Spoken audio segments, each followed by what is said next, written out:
Hey, how are you? I'm sorry, hair. do I know you? Huh? Sure. It's only your better looking brother with his new hair. Jesus, what have you gone and done with your head, you feckless rogue? Well, Sadie from the abattoir did it for me. Oh, it's the black from the black pudding, don't you know? It's a modern style. Sadie says it takes years off me. Big lump of idiot! Huh? You're a vain gobsheen. You should just be happy the way you are and not be so concerned about keeping up appearances. I suppose you have not heard the story of Ozzy Dorgan from Slurry. Yeah, I remember your man. Yeah, Ozzy Dorgan from the parochial hall lap dancing. Sure, he was always puffed up with the latest cardigans and smelling of odd spice. Ah, yeah, he was forever preening himself, wasn't he? And spending money on his looks. He had a nice girlfriend, bachelor pad, in fact, everything he ever wanted. Yeah, did he have the Mary Black singles collection? Undoubtedly. Oh. Then there was a change in his life. Something that happens to a lot of men approaching middle age. Oh yeah, was his little fireman not making it to the top of the ladder? No. He first noticed it in the shower. There was a lot more hair in the plug hole than normal. Huh? Over the next couple of weeks, it started to really bug him. He went to the doctor to see if there was any solution to it. Was your father bald? The doctor asked. Ozzy remembered his father's nickname, the Cue Ball. Well, it's hereditary. There's no medical cure for it. Best thing to do is to go home and not worry about it. Sure, that'd only make it worse. Ozzy went home and did nothing but worry. And over the next couple of months, he bought every hair care product, potion and pill, but to no avail. His hair was slowly receding. Yeah, but it's only a bit of hair. Oh, you could never say that to Ozzy. His looks were his life. The paranoia was setting in. He couldn't go out without a big old stupid hat in his head, and even then he thought people were talking about his baldness. His girlfriend was driven demented by his frenzy of follicle fanaticism. She told him that his obsession would drive them apart, and he was not to call her until he copped on and sorted himself out. That very night he was looking at the telly when this fella came on eulogising about a revolutionary new hair restorer on the market.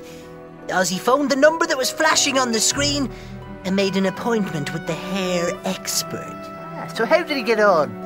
Well, the hair fella told Ozzy the product would indeed restore his hair, but it was imperative that Ozzy only applied the correct dosage of lotion over a 6-month period. He went home with the miracle cure, but he had gotten weary of following instructions as directed on pack. He would be damned if he was going to wait 6 months for a result, and he poured the whole bottle of stuff over his head.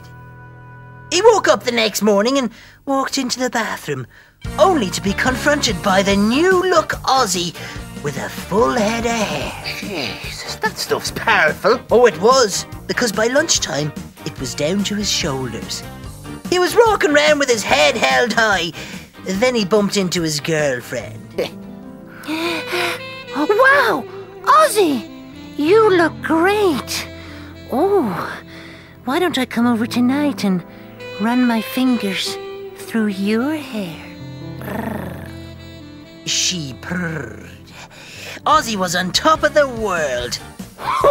Welcome to your new life, Ozzy Dorgan, he said to himself. That night the girlfriend arrived over. Ozzy's hair had grown over 6 inches since lunchtime, and he was coughing. I've a bit of a sore throat, he told her.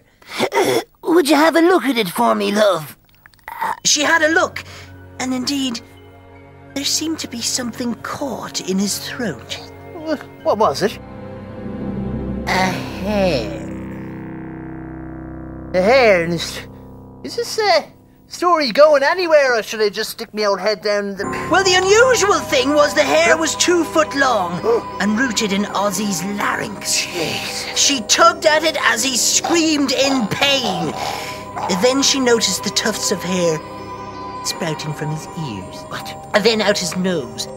In fact, hair started popping up out of every pore in his body. Jesus, he must have looked like a feckin' werewolf. He did, and within 2 hours he was dying an agonizing death. Sure, how could you breathe with hair growing inside your lungs? How could you think with hair growing inside your brain? And how could you survive with hair clogging up your heart? If only he had followed the instruction. Jesus, I suppose it was a case of hair today, gone tomorrow. Shut up, you jumped up punts! Now turn off the lights. I'm tired of your going on, you stupid. Oh, Mary Black. Twink. Oh, Mary Black. Oh, Twink, stop it. Oh, Twink. Podge, is that your hand? Huh? Oh, sorry.